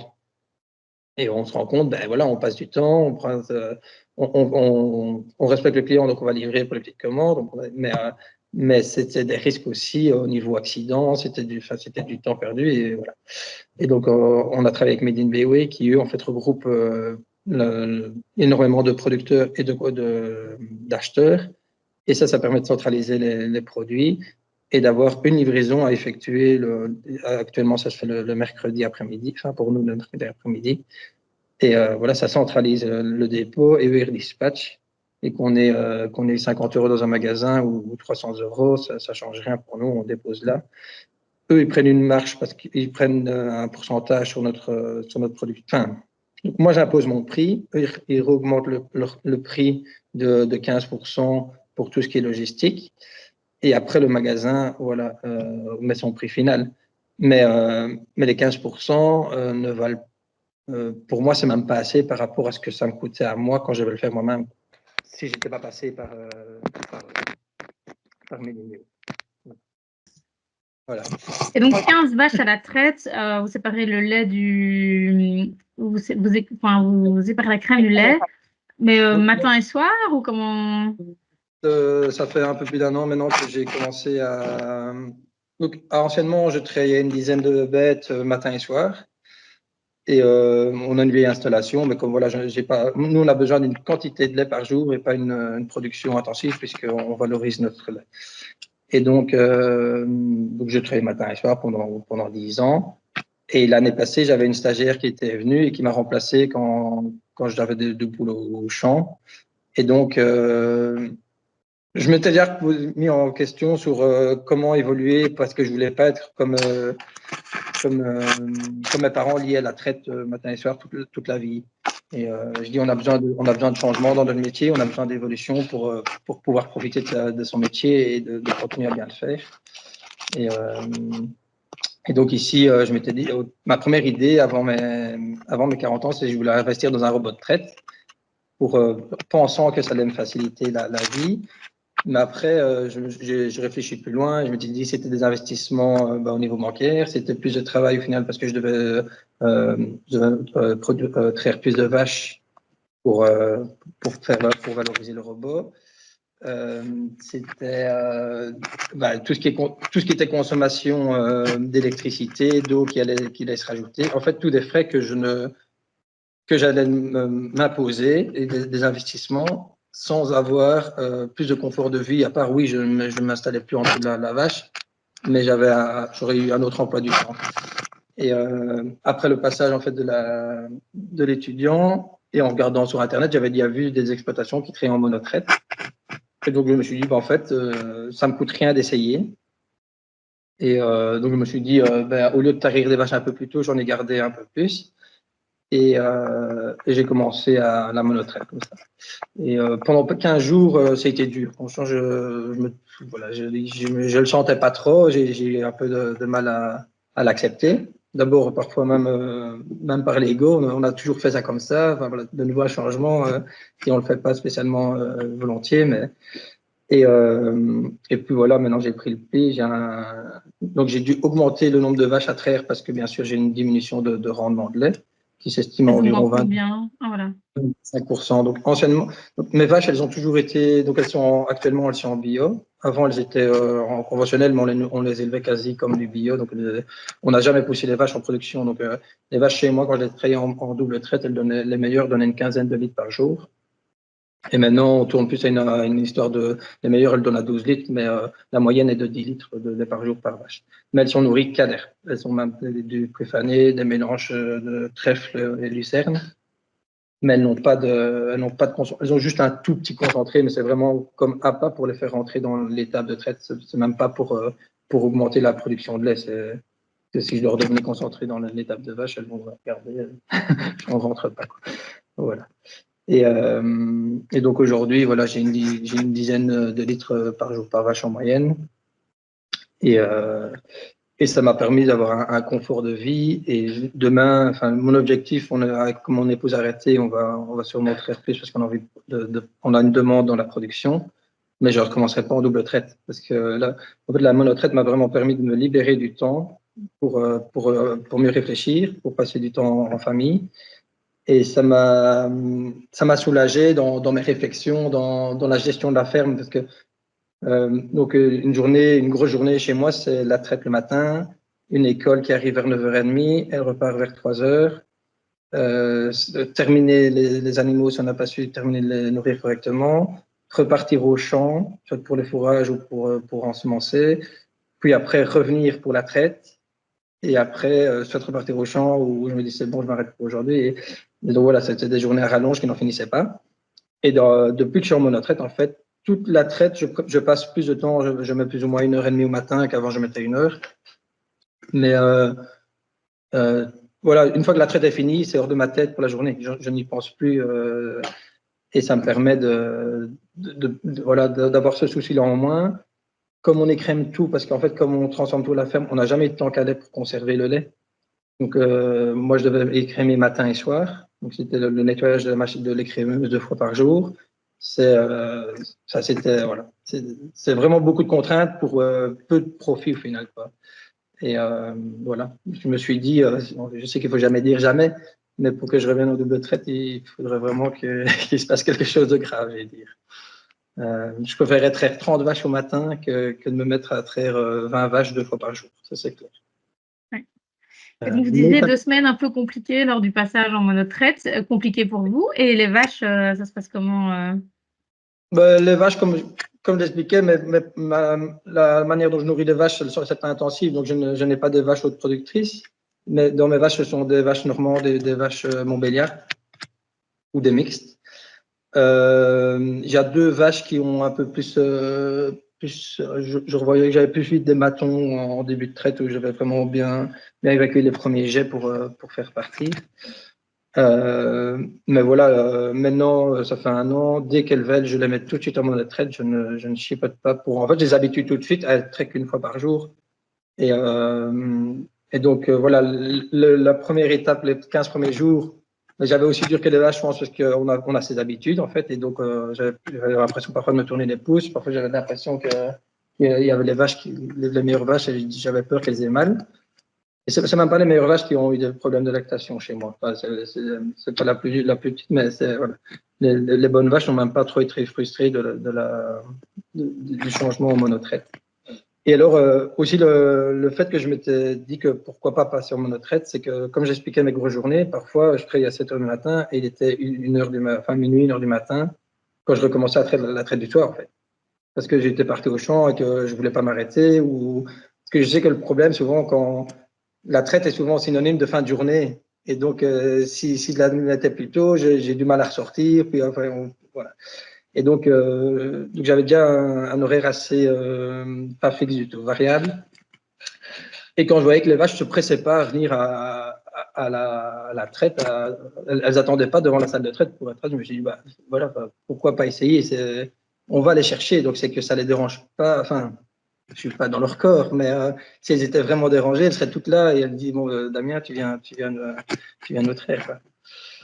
Et voilà. Donc, il faut oser, pour ceux qui n'osent pas, je dirais juste que qui penseraient le faire et qui n'osent pas passer le pas, je dis juste que ça ne coûtera rien et que après, si ça ne plaît pas, ils peuvent toujours revenir en arrière. Mais vu mon expérience, d'après moi, ils ne reviendront jamais en arrière. Voilà. Ici, je permets juste, on a aussi eu d'autres producteurs qu'on a suivis qui ont fait ce changement et qui nous disent que, voilà, aussi les générations, ils ont repris la ferme des parents, etc., ils ont des enfants, etc., et que nous disent au niveau confort vie de famille, c'est inégalable et même un robot de traite, en fait, ne permet pas d'avoir ce confort parce qu'en fait, le robot de traite, il faut être tout le temps disponible parce que s'il y a une panne et qu'on laisse 2 heures de panne, en fait, il y a un gros problème au niveau de la traite et donc en fait, ça permet pas d'avoir ce confort-là. Alors que là, on sait qu'on a le temps de traite habituel, mais que c'est début de journée et donc en fait, il y en a qui m'ont dit, grâce à ça, on s'est arrangé dans la ferme avec nos frères et sœurs et on a des vacances maintenant, on a des choses, et c'est vraiment une vie agréable. On reprend des activités extra-agricoles, le foot ou quoi le soir, qu'on faisait plus avant, donc c'est vraiment d'autres choses aussi.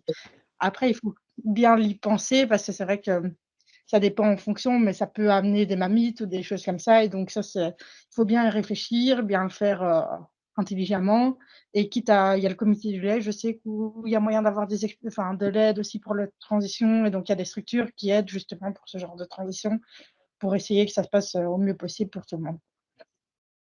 Ouais, en effet, pour le confort de vie, par exemple, quand on a invité à un mariage ou une fête, je me tracasse plus, quoi. Hop, j'y traite le matin, c'est bon. Donc, voilà, l'horaire de la traite, c'est pour moi important, c'est de le mettre au matin parce que c'est ça qui fait démarrer la journée, quoi. Si maintenant je me mettais à traire au soir, j'aurais rien gagné du tout. Sinon, le matin, on resterait juste 1 heure en plus dans le lit et puis c'est tout. Donc, je ferai ça plus tard, mais plus maintenant. Voilà. Et alors, mais j'ai la facilité aussi, je pense, c'est que mes parents étaient très ouverts donc dans la gestion de la ferme, comme on le fait. Donc, mon papa, il m'a remis la ferme, il a dit, ben, maintenant, tu fais comme tu veux. Voilà. Enfin, c'est pas pour ça qu'on n'a pas une petite pique ou l'autre, mais voilà, si je décidais de passer tout, enfin, il n'aurait pas remis en cause ce que je fais. Et je le vois avec des amis qui ont eu la malchance, je vais dire, de perdre leur papa, mais ils ont pu au moins lancer la ferme à leur manière et ils n'arrivent pas après à 50 ans, entre guillemets, parce que papa a toujours bloqué. Au final, on fait pas évoluer les fermes si le jeune ne peut pas mettre en place ce qu'il souhaite. Et j'en parlais avec mon épouse. Il y avait on avait une amie récemment qui était, elle venait animer les stages à la ferme, notre activité pédagogique, et elle rêvait de faire l'activité pédagogique chez elle. Et voilà, maintenant, ça fait 20 ans qu'elle pensait à ça, et maintenant, elle l'a complètement oublié, parce que ses parents, à ce moment-là, n'acceptaient pas cette voie-là. Elle est peut-être très heureuse comme elle est maintenant, mais les conflits de génération ou les différentes générations peuvent amener à ce que les fermes restent dans des schémas traditionnels et après, voilà, ça dépend des fermes, mais en tout cas, chez moi, sans diversification, la ferme serait clairement plus là. Et aujourd'hui, dans la manière dont on l'a évolué, ça permet de redynamiser correctement la ferme, de plus, ne pas dire qu'on ne se tracasse pas pour son avenir, mais en tout cas, je ne me tracasse pas du tout de la même manière que ce que mes parents ont vécu. Oui, ou même avec diversification. Pardon? Parce qu'il y en a certains qui mais je dis même avec diversification, certains producteurs qu'on accompagne disent: «Ah ben nous, on a toujours fait du beurre, on l'a toujours fait comme ça». Donc rien qu'au point de vue hygiène, il y a déjà des choses comme, tu le disais avec ta grand-mère, pardon, ta maman dans les années 80 où maintenant c'est plus du tout les mêmes normes, donc il faut s'adapter. Et même au niveau des produits, et ça tu en parlais bien, de la demande des consommateurs, il faut pas se leurrer, si on fait de la diversification, c'est aussi parce que ça coûte beaucoup à l'aménagement, un atelier, le matériel et tout, c'est des frais. Donc il faut au bout d'un moment que ce soit quand même rentable, et donc il faut aussi que le consommateur achète. Donc si on reste dans l'idée de base, juste le beurre, le yaourt nature et la maquée, beh, personnellement, voilà, la jeune génération entre guillemets, c'est vrai que moi, même en tant que consommatrice, c'est pas spécialement ce que j'achète dans les magasins à la ferme. Par contre, un fromage, des fromages pour la raclette et tout, ben oui, je vais à ma ferme du coin pour aller les acheter en tant que consommatrice. C'est ça que je recherche, et donc c'est ça qu'il faut vraiment se poser comme question aussi dans l'aspect, diversification, c'est faire des produits en bien. Ça vous Mais faites pas trop aussi non. du soutien de comment essayer de percevoir un peu les évolutions, les tendances, les demandes des consommateurs, et cetera? Ou est-ce que c'est un peu laissé à chacune sa créativité personnelle? C'est très compliqué parce qu'en fonction des provinces, voilà, par exemple, voilà, en fonction des provinces, je sais que dans le Hainaut, ils sont assez plus, classiques au niveau des produits et que ça fonctionne comme ça et voilà.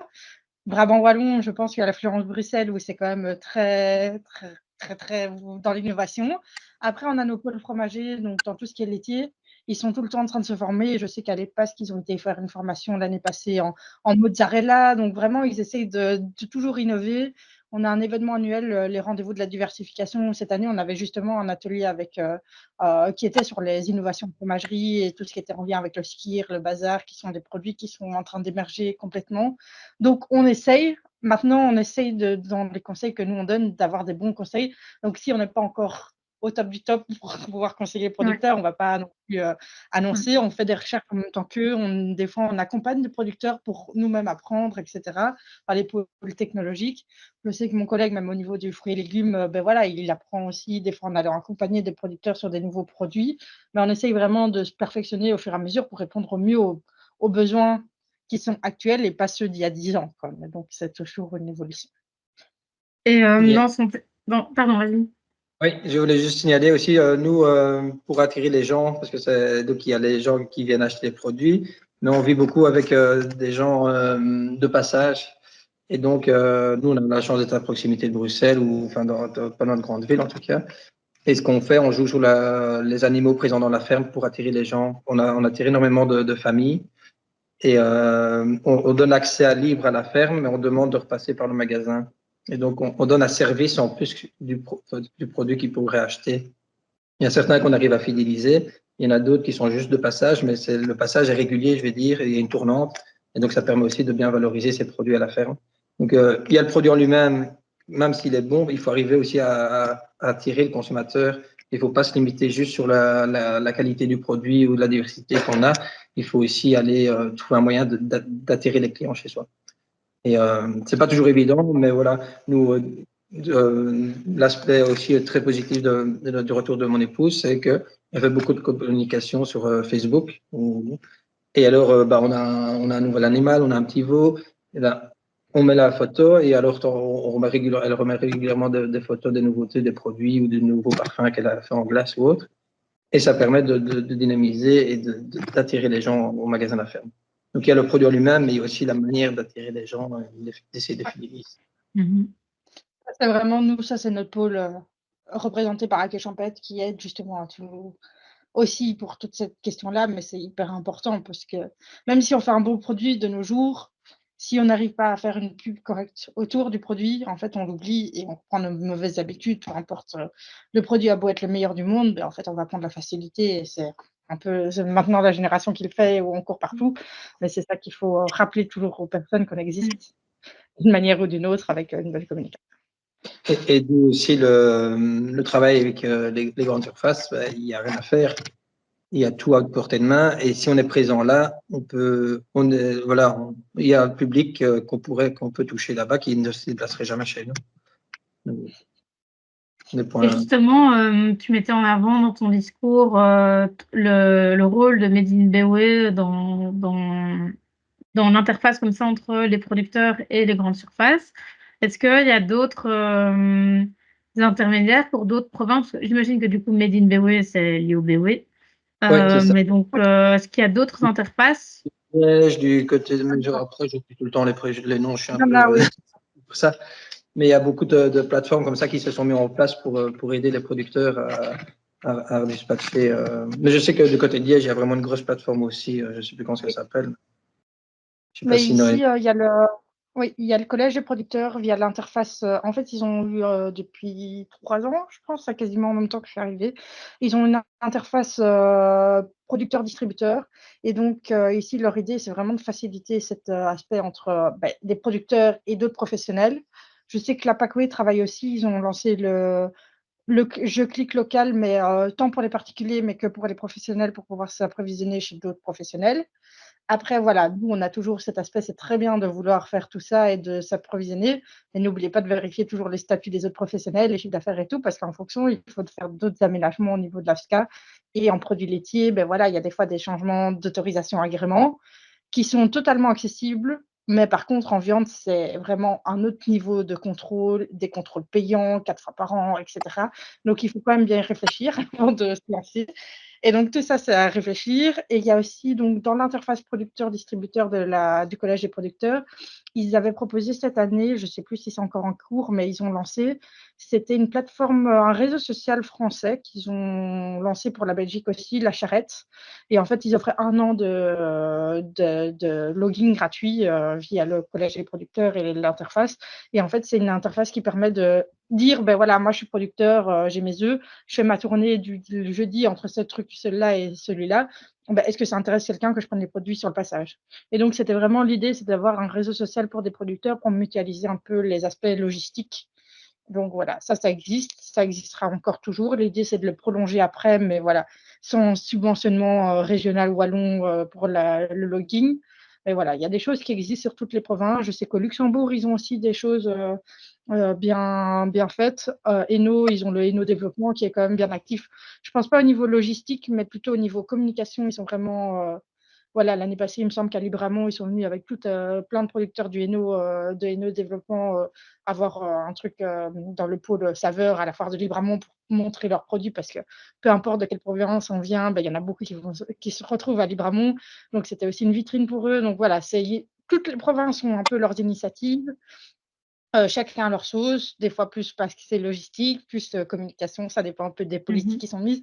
Mais voilà, il y a des choses partout, il y a des choses régionales aussi, donc le tout, c'est de s'y retrouver. C'est toujours un peu la complexité, c'est qu'il y a beaucoup de choses, mais il faut savoir qu'elles existent. Et donc, voilà. Et c'est pour ça que je posais la question. Au cas où il y Et avait... Oui. en effet, comme tu disais, comme on est beaucoup par l'intermédiaire de Miniway, on est passé en agrément plutôt qu'autorisation. Voilà. Personnellement, moi, je trouve que j'ai été gagnant parce que la contrôleuse en autorisation, je l'appréciais pas du tout. Voilà, on a un peu plus de contrôle en agrément, mais voilà, c'est plus. En tout cas, pour la transformation laitière, c'est loin d'être insurmontable par rapport à mon expérience.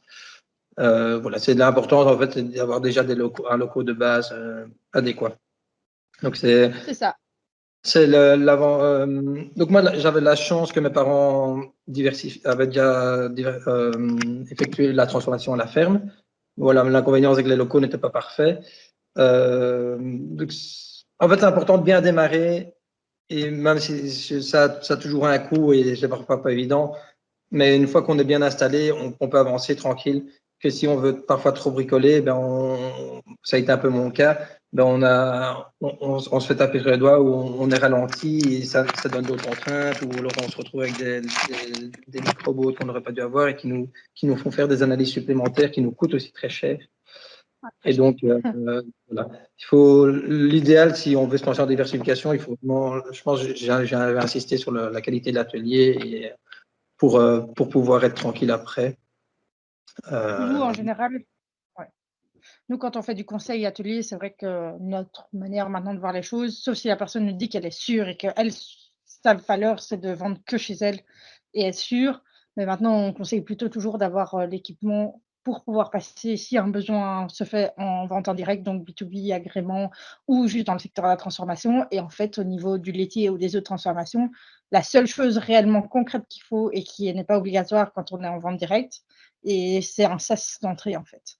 En agrément, on est obligé d'avoir une partie fermée avant de rentrer dans l'atelier, alors qu'en autorisation, on peut avoir la porte de l'atelier qui donne sur la cour de la ferme et c'est OK. Mais donc voilà, c'est juste un bête chose, mais c'est vrai qu'une fois que l'atelier est en route depuis 5 ans et qu'on doit tout bouger, construire un nouveau mur, c'est embêtant. Alors que si on le fait dès le début, ben voilà, c'est plus facile à aménager. Donc ça, c'est le seul truc. Oui, c'est Et plein de voir petites choses qu'on est mieux de les avoir avant et d'éviter des frais ou de se dire, bah, tiens, on ne fait pas tout de suite parce qu'on n'a pas les moyens, mais on conçoit que On peut-être laisse la place. éventuellement, voilà. C'est ça, nous, c'est ça qu'on essaye d'insister. Et c'est comme je disais, on essaye de venir vraiment. Ben voilà, on accompagne toutes sortes de personnes à différentes étapes de leur projet, mais quand c'est l'étape construction, on essaye de leur laisser les possibilités les plus ouvertes dans nos conseils pour qu'ils aient le choix en fait de pouvoir faire le maximum. Avant, on disait qu'il fallait beaucoup de petites pièces séparées en fonction des productions. Maintenant, on est plutôt dans une idée d'avoir une grande pièce avec des zones spécifiques, mais avec des tables sur roulettes et des choses pour pouvoir vraiment moduler, avoir un grand espace pour pouvoir en fait ne pas être limité dans l'espace, de se dire, ben voilà, j'avais prévu que je ferais 10 litres de lait en fromage.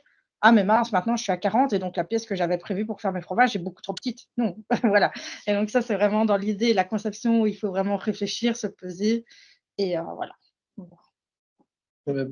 Par expérience, donc nous, on avait un atelier de transformation qu'on faisait la glace, le fromage et tout le temps. Là, quand j'ai repris, j'ai créé un deuxième atelier pour la glace, uniquement la glace. Donc ça, c'était très positif. Et alors, mais l'inconvénient, c'est que c'est à deux endroits différents. Et donc, on a parfois besoin d'outils qui se trouvent dans un ou dans l'autre. Donc, tout l'atelier partagé. Et à terme, on pense vraiment réunir les deux, consacrer vraiment une bonne partie d'un bâtiment pour que les deux ateliers, ce sera toujours séparé, mais seront vraiment l'un à côté de l'autre. Éviter tout ce qui est de sortie d'un atelier pour aller dans un autre, parce que c'est toujours aussi des apports de terre ou de bactéries. Et donc ça, c'est un point que chez nous, on doit bien améliorer, mais qu'on a envie on voit de faire. Et voir voilà, des espaces aérés et assez grands, parce que en tout cas, moi je déteste travailler dans quelque chose qui est petit, et puis après on doit toujours se retourner, et voilà, je pense que c'est important. C'est pour ça ici, nous, notre dernière fiche qu'on a fait avec Prevent Agri, c'est pas du tout notre domaine, mais c'est l'ergonomie, mais c'est tellement important de penser juste au confort du travail, entre guillemets, parce qu'il faut pas allez, peu importe le travail, on le fait minimum 38 heures semaine et en agricole, c'est 60, 70, 80, je ne sais même pas. Mais donc voilà, il faut que justement qu'il y ait un minimum de confort et essayer de simplifier au maximum la vie et que ce soit un minimum agréable. Et c'est des choses où nous, ce n'est pas normalement nous ce qui nous importe, c'est que ce soit réglementaire. Mais voilà, à force d'avoir rencontré des ateliers et vu des ateliers, on se rend compte qu'il y a des choses où c'est tellement agréable. Et même, on parlait de la commercialisation. Ben, j'ai beaucoup de frères maintenant qui ont le magasin où l'atelier, il y avait un mur commun. Et en fait, ils ouvrent et ils font une fenêtre qui permettent du magasin de voir l'atelier. Et en fait, les clients, ils adorent ça parce que ça permet de voir que c'est bien fait là et que des fois, quand ils viennent et qu'il y a le producteur, ben voilà, il y a quelqu'un qui est à la caisse, mais il y a le producteur qui est en train de fabriquer, ben, ils voient les choses. Et c'est un petit chose, mais c'est pour les clients, c'est tellement rassurant de se dire, ah ben c'est bon, on n'a pas juste fait croire qu'on faisait le produit à la ferme. Ben voilà, c'est intéressant tout en respectant toutes les règles d'hygiène, en n'ayant pas le client qui se balade dans l'atelier pendant qu'on transforme, quoi. Donc, voilà. Clairement. Voilà, moi j'ai plus d'autres questions. Je ne sais pas si éventuellement Laurent ou Émilie ont des questions, des suggestions. Pas forcément. Merci beaucoup pour votre témoignage. Je ne sais pas si vous vouliez un petit peu sur l'aspect pédagogique, parce que je n'en ai pas vraiment parlé beaucoup. Ou si... Ah si, avec Voilà, plaisir. on a dit qu'il fallait parler un peu des deux. Donc au niveau pédagogique, nous on a ciblé sur l'accueil. Donc on est avec le bouche à oreille. Donc moi je ne travaille plus avec accueil champêtre.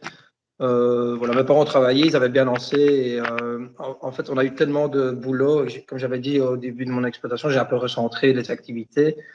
Et ici, comme je travaille avec ma maman, je suis un peu limité dans le temps et le personnel. Et donc, on travaille avec le bouche à oreille pour tout ce qui est activité pédagogique. Et donc, j'ai la chance aussi d'être à proximité de Bruxelles. Et donc, j'accueille environ une vingtaine d'écoles entre le mois d'avril et le mois de juin. Et donc, avec des groupes d'une quarantaine d'enfants. Et puis, pendant les vacances scolaires de printemps et d'été, là, on fait des stages. Donc, on accueille les enfants de 9h à 16h. Et le matin, c'est principalement s'occuper des animaux, donner du foin, de la paille, du lait, déplacer des vaches de prairie. Pour les activités pédagogiques, on a des chèvres, des moutons, lapins, poules. Donc, c'est ça aussi. En fait, l'activité pédagogique a permis aussi, comme je l'expliquais tantôt, qu'on laisse accès aux étables pour les gens qui viennent visiter la ferme. Mais il y a une multitude d'animaux. Et donc, on attire les jeunes parents, on va venir montrer les animaux aux enfants et puis ils repassent par le magasin. Donc, voilà, et alors, les stages l'après-midi, c'est plus, après, c'est des ateliers pain, sorbet, tour en tracteur, tour à poney.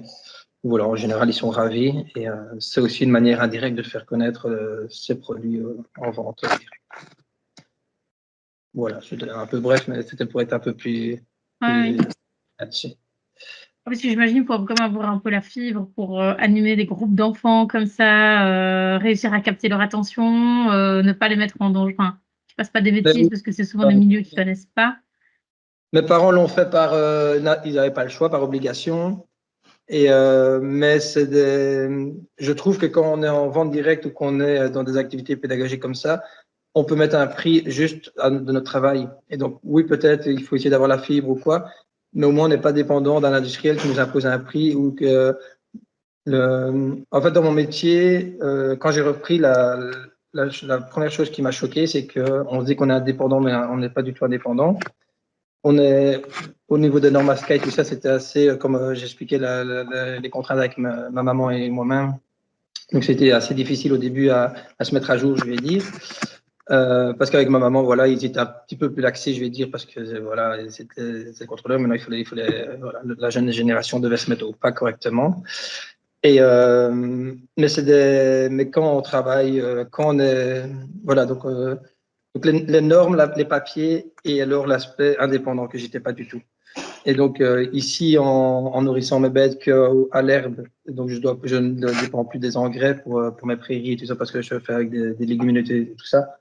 Ben, j'ai vraiment retrouvé une indépendance de ce côté-là. Quand je vends mes produits laitiers, je mets le prix que je veux dessus et je peux mettre un prix que j'estime être payé. Et alors, au niveau des écoles, ben voilà, on met un prix, on sait qu'il y a une école qui vient, elle paye, on fait les activités, elle paye, elle repart, et on n'a pas de surprise. C'est pas un prix mondial, c'est pas un prix. Et donc, c'est ça aussi, parfois, c'est compliqué à expliquer parce que tout le monde n'est pas ouvert à la diversification haute, mais ça permet, en faisant moins, d'être mieux. On ne doit pas toujours chercher la course à faire plus. Simplement, la monotraite, je fais moins. Je ne perds pas de lait, je travaille un peu plus, mais je libère du temps, mais je suis beaucoup mieux voilà, mentalement et dans ma vie de famille, dans mon travail. Voilà, parfois, il ne faut pas juste s'entêter à vouloir faire plus. Il faut parfois réfléchir différemment pour rester maître de son outil. Oui, c'est sûr que dans les systèmes de prix et autres, retrouver maintenant en France, on appelle beaucoup ça l'autonomie décisionnelle, en fait. C'est de se dire, est-ce que j'ai encore le choix de ma décision, de à quel prix je vends, et pas, parce que sinon, en fait, l'agriculture se retrouve en étau entre, on n'est pas maître des prix auxquels on achète les intrants, on n'est pas maître des prix auxquels on vend ces produits, mais alors, en fait, on est complètement pris en ciseaux, quoi, entre ces deux tensions-là. Et c'est ce que votre témoignage montre aussi. C'est de retrouver un peu de la souveraineté aussi dans ses choix, quoi. Il y a ça, mais alors ça amène aussi de la course à des fermes toujours plus grosses qui amène des frais. Donc en fait, on s'endette, on est dans une spirale où on doit toujours faire plus pour jamais gagner mieux, pour jamais être mieux en fait. Et c'était ça ma réflexion avec le robot de traite. En fait, j'aurais été dans une sale spirale qui m'aurait vraiment rien amélioré, quoi. Et comme voilà. Donc, parfois, il faut arriver à se recentrer et se dire que c'est pas en travaillant en plus qu'on est plus heureux. Voilà, je sais pas si vous comprenez. S'il n'y a pas le financier qui suit, quoi. Voilà. Et c'est pas parce qu'on travaille plus qu'on gagne plus, en fait. Ouais. En fait, mes beaux-parents, ils sont dans une ferme laitière. Je leur ai pas dit que je faisais en mode retraite. Hein. Ils l'ont appris 2-3 mois après. J'aurais jamais pu leur avouer parce qu'ils sont tellement d'une ferme traditionnelle qu'ils comprennent pas parfois mes choix.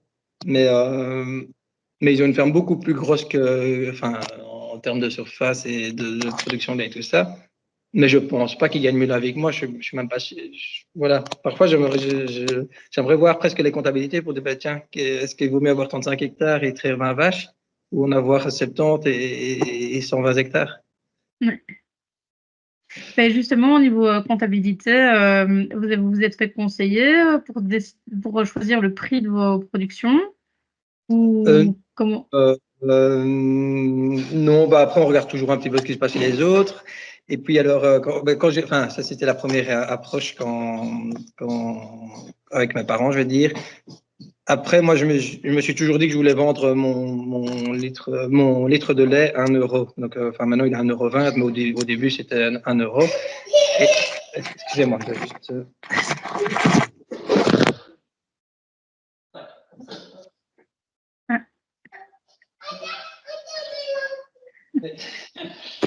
Il y a la petite qui est rentrée. Et voilà, il faut. Donc voilà, à partir de là, j'ai commencé à faire le calcul du coût de revient de mon litre de glace. Et donc en me disant, j'achète, c'est comme si je considère que j'achète mon litre de lait à 1 euro, que si je dois payer une personne pour me remplacer, pour faire la glace, ça me coûte environ 25 € de l'heure. Et donc j'ai commencé à déterminer mes prix de vente en fonction de la table Excel que j'avais créée.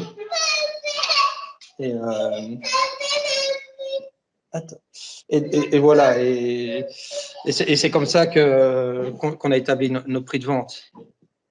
Et alors, il faut pas. Donc, la première objectif, quand c'était mes parents, on regardait beaucoup ce qu'ils faisaient un peu chez les autres, et puis bon, on va comme ça.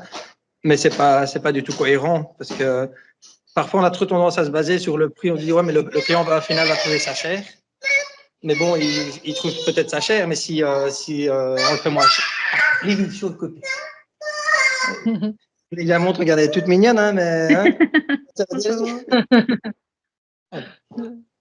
Hein, donc, oui, donc si le prix est peut-être cher, mais si on le met moins cher, on est d'office perdant, parce que voilà, on va travailler pour rien, et puis on va chercher à faire des quantités, et après se mettre en avant son produit différemment, et arriver à prouver aux clients qu'on travaille d'une manière plus sereine, je vais dire, et bon, désolé tout le monde. Je crois qu'il y a beaucoup d'empathie. Voilà, j'ai trouvé le judo, ça va. Voilà, il faut essayer de mettre un prix sur tout ce qui nous, quand on fait le coût de notre production, de mettre un prix sur l'électricité, l'eau et tout ça. On essaie d'ajuster. Maintenant, on fait toujours, par exemple, le beurre, ça, je sais que c'est un produit, nous, on le vend à 14 € du kilo aujourd'hui. Je sais que c'est un produit un peu, c'est trop faible par rapport aux quantités que je fais, autant que je passe. Voilà, maintenant, c'est un peu aussi un produit d'appel pour des clients qui viennent chercher. Voilà, il y a toujours un petit peu des produits d'appel et alors il y a des produits où on gagne bien notre vie, où on est bien rémunéré. C'est toujours le compliqué, beaucoup de producteurs nous disent oui, j'ai été faire le tour. Le pire, c'est le tour des supermarchés. J'ai regardé les prix. Allez, un producteur de chèvre qui a été regarder la bûchette de chèvre chez Aldi et qui a dit ben voilà, je me suis dit allez, c'était quand même pas Aldi, donc je mets 50 cents de plus.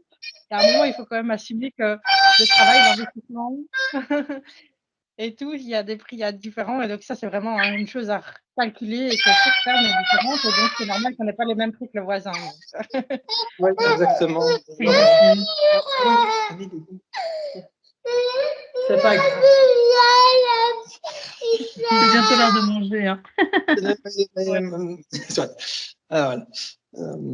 Non, il faut pas trop regarder les autres en fait. Il faut tirer les grandes idées, mais chacun a son travail et il faut mettre son prix en fonction de son activité et voilà montrer ben voilà nos vaches pâturent toute l'année, elles sont nourries bio par exemple, on leur donne un certain confort de vie. Voilà, est-ce que vous voulez ça ou est-ce que vous voulez des voilà, chaque client a ses objectifs. Il y en a que c'est que le prix qui compte, mais il y en a beaucoup qui se rendent compte qu'il peut voilà.